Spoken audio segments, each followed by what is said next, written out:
Doctor पागल से तुम पागल कैसे हुए? पागल, मैंने एक विधवा से शादी की, उसकी जवान बेटी से मेरे बाप ने शादी की तो मेरी वह बेटी मेरी माँ बन गई। उनके घर में बेटी हुई तो वह मेरी बहन हुई, मगर मैं उसकी नानी का शोहर था इसलिए वो मेरी नवासी भी हुई। इसी तरह मेरा बेटा अपनी दादी का भाई बन गया और मैं अपने बेटे का भांजा, और मेरे बाप मेरा दामाद बन गया और मेरा बेटा अपने दादा का साला बन गया।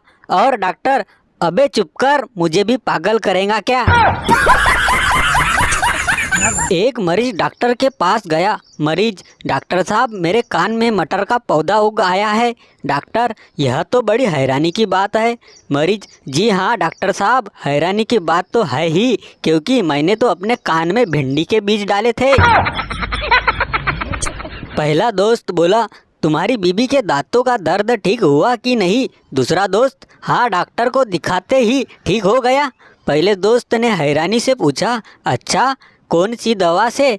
दूसरे दोस्त ने बताया, दवा वगैरह कुछ नहीं, बस डॉक्टर ने बताया कि यह बुढ़ापे की निशानी है, और उस दिन के बाद उसने दर्द की शिकायत ही नहीं की। एक 80 वर्ष के वृद्ध ने एक युवती से विवाह कर लिया। कुछ समय बाद वह डॉक्टर के पास गया और उससे कहा कि उसे लगता है कि वह बाप बनने वाला है। डॉक्टर ने कहा, मैं आपको एक कहानी सुनाना चाहता हूँ। एक भुलक्कड़ सा शिकारी शिकार के लिए जंगल में गया। वह एकाएक उसके सामने एक शेर आ गया। उसने अपनी बंदूक निकाली और पाया कि वह बंदूक के बदले छाता लेकर आ गया है, लेकिन कुछ और न कर पाने की वजह से उसने छाते को ही शेर के तरफ तानते हुए बटन दबा दी। धाई से आवाज़ हुई और शेर मर गया। असंभव, वृद्ध व्यक्ति ने कहा, जरूर किसी ने बगल से गोली चलाई होगी। डॉक्टर ने कहा, बिल्कुल सही।